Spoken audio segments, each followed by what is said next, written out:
大家好，我係圈媽，歡迎大家嚟到我嘅頻道。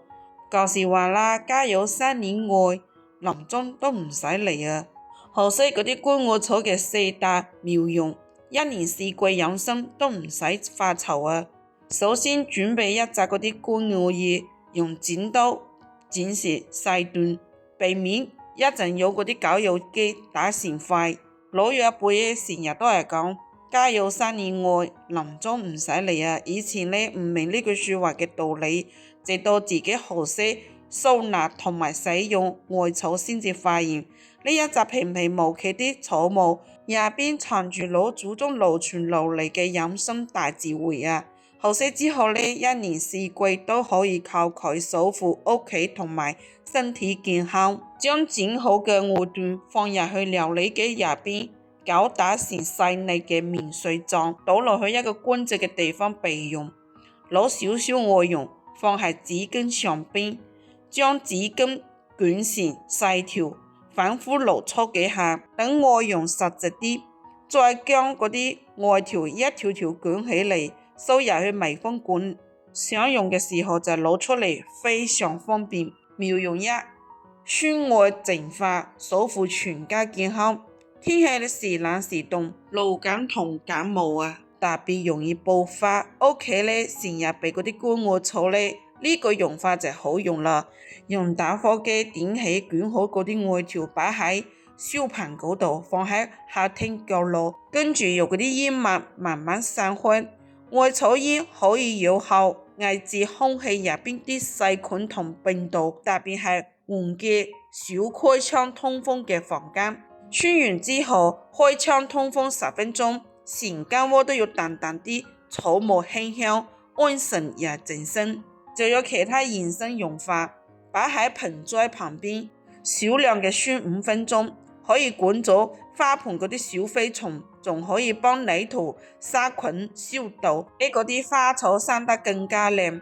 捲幾條放喺衛生間，點火之後關起門嚟焗10分鐘，就有效除除異味，抑制霉菌，比起化學香薰更加天然安全。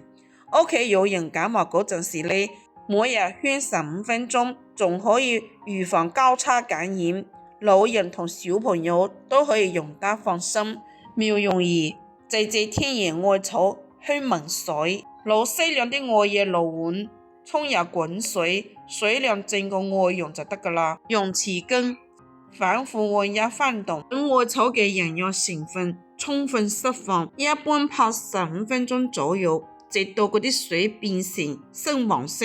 用一個濾網隔咗嗰啲殘渣，將嗰啲艾草水倒入去噴壺嗰度，放涼之後就係變成天然嘅驅蚊液。出門去爬山啦，帶細路仔出去玩啦，定係做短做或者煙霧噴幾下，溫和唔刺激，老人同細路仔都啱用。夜晚喺房門口陽台噴一噴，都可以減少蚊叮蟲咬。如果有整多嗰啲艾草水可以代水拖地都啱啱好噶。湯完之後成間屋都有啲草木香啊。艾草嗰啲天然成分可以抑制地面嗰啲細菌啊。屋企有小朋友同嗰啲寵物，赤腳行得好安心啊。香味慢慢散開，仲可以三類嘅異味，連空氣清洗劑都慳翻啦。妙用三：製作艾草香包，安神驅蟲。跟住再分享一個隨身同屋企都用得到嘅艾草香包。簡單又貼心，準備一個乾淨嘅口罩，用剪刀剪埋一邊，撕開嗰啲口罩入邊有一條膠條，攞出嚟備用。口罩入面放入適量嗰啲艾葉，當700放滿就得噶啦，太滿會封唔晒嗰啲實口，再用嗰啲膠條封實嗰啲口。一個小口嘅艾草香包就整好啦，放喺枕頭旁邊，淡淡啲艾草香可以舒緩神經，平復情緒。平時壓力好大唔好瞓覺嘅朋友，睡前聞住草木香，放鬆身心，睡眠質量都會變好噶。都可以放入書包、口袋或者掛喺衣櫥入邊，驅蟲防蛀，長年保持清香。比起出邊買嘅嗰啲香包更加健康天然。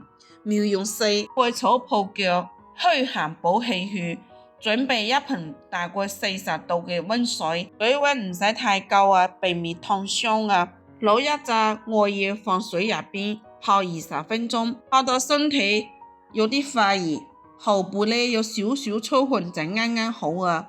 日日湊仔煮飯返工，身邊又攰又容易行氣重，夜晚用艾草泡腳就係最好嘅解壓方法。返工時啊坐喺好耐㗎，同埋手腳冰凍㗎，體質虛寒嘅人，日日堅持泡腳，啲血液呢可以循環㗎，管咗體內嗰啲寒氣。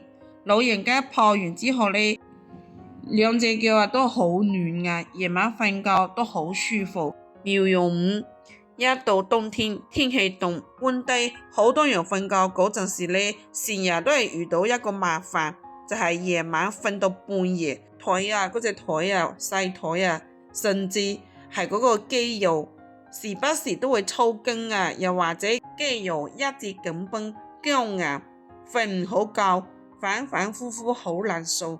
特別係氣血唔夠順暢，平時好少運動，或者老人家體質虛寒的朋友，呢種抽筋同肌肉緊張嘅情況係比較經常見得到。呢個時候呢，平價又好用嘅艾草貼就係可以幫我哋發揮好大作用。做法都好簡單，純天然又溫和，就係艾草蓉入邊加生薑水或者黃酒，攪拌均勻之後呢，直接敷喺抽筋嘅位置，肌肉僵硬同埋身體酸痛唔舒服嘅地方。敷完之後用透氣膠布固定咗，唔會悶皮膚，舒服又輕鬆。一般敷2到3個鐘就得㗎啦。大家都知道艾草本身就自帶驅寒祛濕、溫通經絡嘅作用，敷上之後呢，可以有效促進局部嘅血液循環，疏通經絡，可以快速嘅放鬆根本僵硬嘅肌肉，管咗寒氣，成個人都會變得好舒服。即係話是話啦，家有3年艾，囊中唔使嚟，絕對都唔係講大話嘅。觀艾草價錢平，做法簡單，用純天然嘅草木力量守護一家人嘅健康，淨化空氣，驅蚊清潔，安神香包，驅寒泡腳。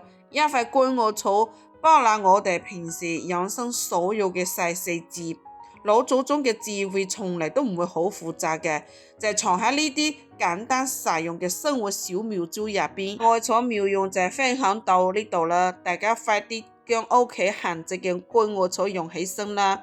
歡迎你哋評論區分享你嘅艾草用法。係圈媽今日嘅艾草小妙招分享完畢，我哋下一期再見啊！記得點讚關注，避免錯過更加多嘅實用乾貨。